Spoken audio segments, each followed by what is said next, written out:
All right. Marvel Comics have now announced 13 new ongoings, 4 miniseries, and 1 shot since we got into X-Men From the Ashes. They're definitely preparing for a lot of canceled comic books this week, Doc. Getting prepped for all the stuff that isn't going to last, like NYX, Exceptional X-Men, X-Factor.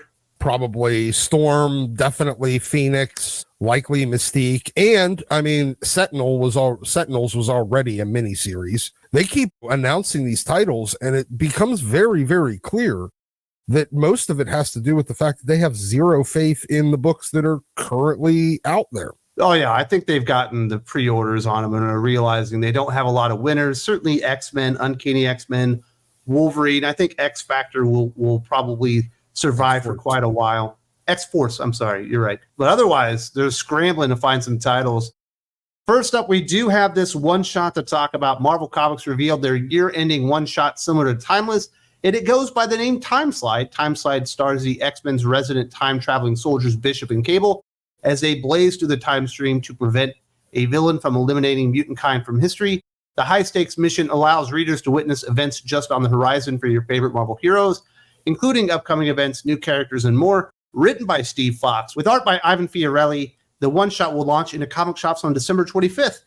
So this isn't a new concept. We've seen the 2 Timeless books, which I think were mostly Kang out there, and they've actually been pretty decent. And I imagine when I first sent you the article and you're reading up on this, you were kind of excited. 2 of your favorite X-Men heroes. They still want to do this concept, pay us money for an $8, $9 preview book that we used to give away for free, because idiots out there are still buying it. But now they're using the time-traveling mutants that Tom Brevoort just got done telling us they're not going to be using. But Marvel's own inconsistency aside, I get Bishop and Cable, except for I have to deal with it from Steve Fox. That is the bad news, isn't it? There's never like fully good news at Marvel right now. Even whenever they do announce something that sounds on the surface truly intriguing, they have to ruin it by putting a Steve Fox, a Steve Orlando, a generic Stephanie, a Colin Kelly and Jackson Lanzig, a Christopher Can't Write Well. All of these writers, they have to stick that on the book that actually might have some promise. Hey, great, a solo Wolverine book, Saladin Ahmed. Hey, a Jonathan Hickman, Greg Capullo Wolverine book, completely not in continuity. There's always the rug pull moment with everything from Marvel. And Steve Fox's presence here is that same rug pull moment. Yeah, it's definitely unwanted, especially after reading that X-Men Heir to the Empire and reading some of the other X-Men stuff. I'm surprised Tom Brevoort is even keeping him around. Although I will admit his X-Men 97 companion comic to the cartoon that was on Disney Plus is certainly the best thing that he's done, but he's just adapting stuff to somebody else's storyline and material. So it's not exactly like it was his idea anyway, but he's just not a very exciting writer. He's the guy that came up with a seamstress Spider-Man. So I didn't like that, but Ivan Fiorelli is certainly a good artist. That's perfectly fine. But I will say this, reading Timeless, and I did like Timeless. I think the 2 issues were perfectly fine. A lot of the big stuff they set up really never happened. Kang never ended up being a big deal in Marvel Comics. They never really used him. They did tease the Doctor Doom as the Sorcerer Supreme, but it didn't happen for 18 months. So a lot of this stuff, even if it does happen, it might not even happen very soon. So you're getting previews of stuff that might never even come to fruition. I remember reading through a lot of the Timeless books. Most of the stuff that was in these books never happened. I get that they were trying, they were planning for that to happen, but for whatever reason, sales, cancellations, a lot of those stories didn't end up coming to fruition. They didn't end up being done. Or when they did happen, they were such minor plot points. It became very clear that the Timeless book was just trying to hype people for titles that no one was reading because they took the one cool scene out of an otherwise terrible, dumb, uninteresting book and they stuck it in there. Yeah, but I would like a Timeslide series. I think that's a pretty good concept. It's a better concept than most of what they're actually putting out there. I think a Cable and Bishop team-up book would be perfectly fun. Not written by Steve Fox, obviously, but we're not getting that. We're only getting the one shot. So I guess that's a little bit of a bummer because even if it's good, you're not even going to get more than that. We do have some more series coming out. Rogue and Magneto once shared a torrid arm's-length romance while adventuring in the Savage Land, and Marvel Comics is returning to that early 90s comic era with Rogue the Savage Land, a new limited series written by Tim Seeley with art from Zulema Lavina making her Marvel debut. The series takes place in between Uncanny X-Men 269 and 275 by legendary creators Chris Claremont and Jim Lee. Rogue the Savage Land will delve deeper into Rogue's sojourn through the hidden land, which is still populated by dinosaurs, ancient mammals, and things much larger than that. Another one of these throwback books to something that happened 30 years ago, but this time instead of getting like an acclaimed, awesome, old-school talent, you're getting Tim Seeley. Instead of getting, giving Chris Claremont more opportunity to again flesh out stories between issues, the way he did with that Storm and Gambit miniseries a few years ago, and the way he's done on these last couple of Wolverine ones. This time we get Tim Seeley, the human embodiment of the color beige. Fine, whatever.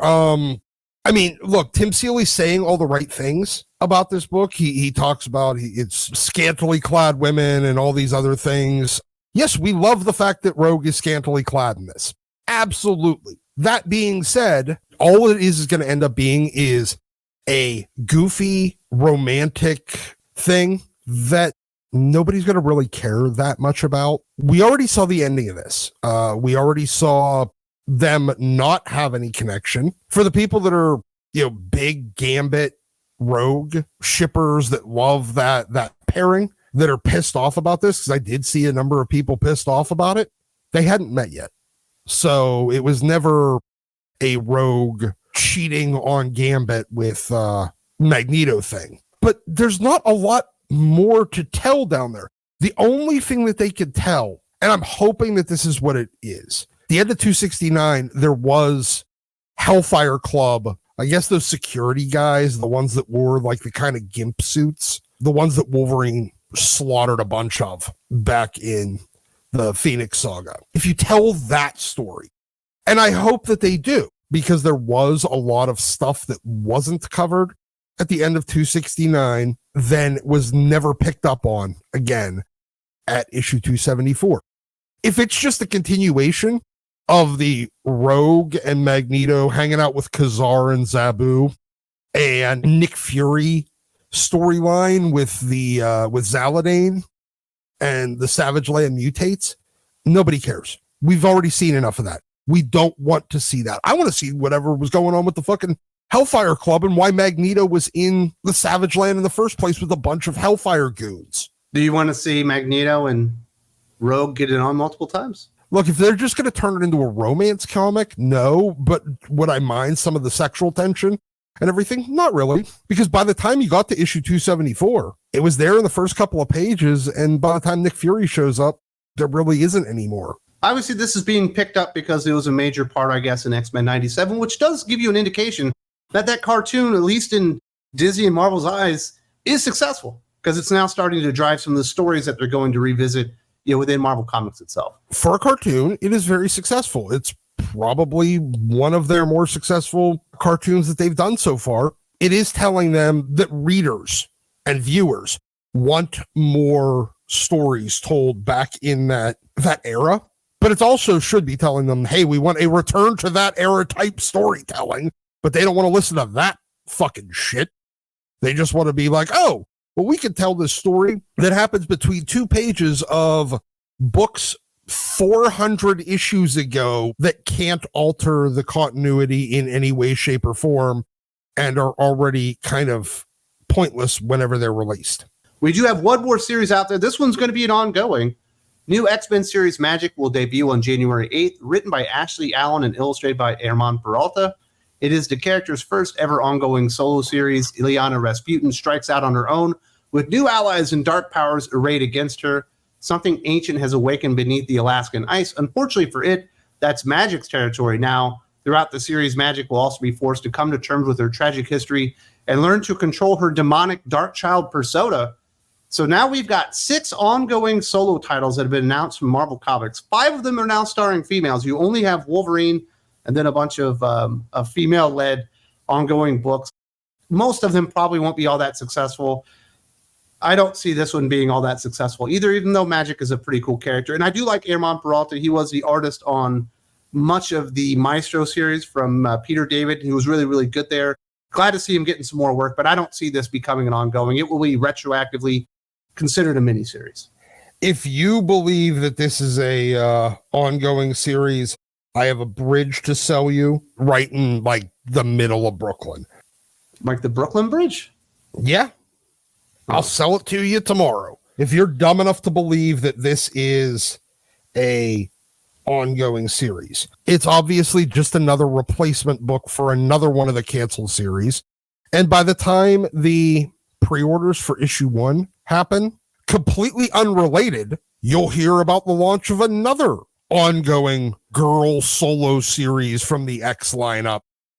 And it will just be completely coincidental when Magik only turns into a 4-issue miniseries or a 5-issue miniseries. How much heavy lifting can J. Scott Campbell variant covers or Terry Dodson variant covers? How much heavy lifting can they do to keep this book afloat? That's how long this title's going to last. Does anybody really need more exploration of Magik and Ileana's Darkchild persona? Haven't we gotten enough of it? There's not really a lot more stories to tell. Maybe this is me just speaking with some personal bias, and I'll admit that. But the whole limbo aspect of the character and that locale bores me. There's enough characters that have some sort of connection to hell, the underworld, Valhalla, Limbo, and all these other essentially the exact same places. Do we need more ancient evils under the ice that get unearthed? Not really. How many X-Men can we have in fucking Alaska? We've got the entire X-Men team. We've got Wolverine, and now we got Magik. Are we sure that's not Wolverine's territory? I could tell you exactly why. Because drawing on snow is really easy. You don't have to draw backgrounds.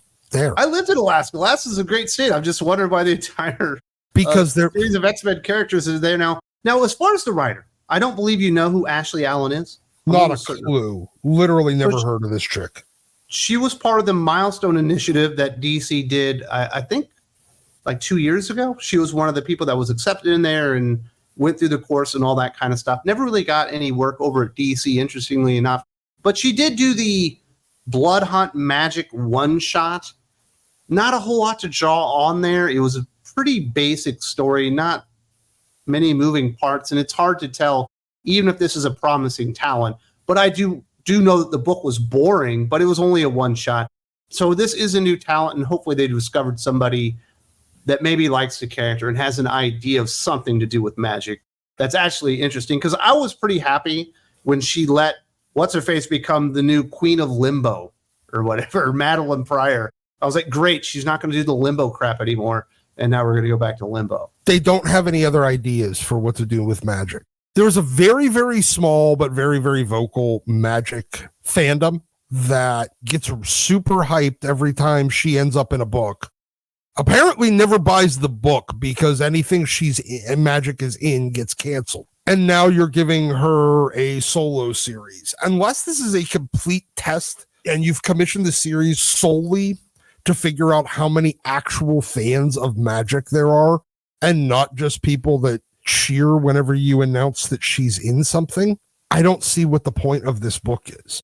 Honestly, I'd be happier to see a Madeline Pryor Magik story where both of them are fighting for who will rule Limbo, but by doing it with neither of them wanting to do it, and they have to fight each other, and loser has to take over the role because Limbo fucking sucks. Certainly be on the lookout for new ongoing titles to be replacing the outgoing ongoing titles that are being scrunched down in miniseries. That's clearly what's going on here.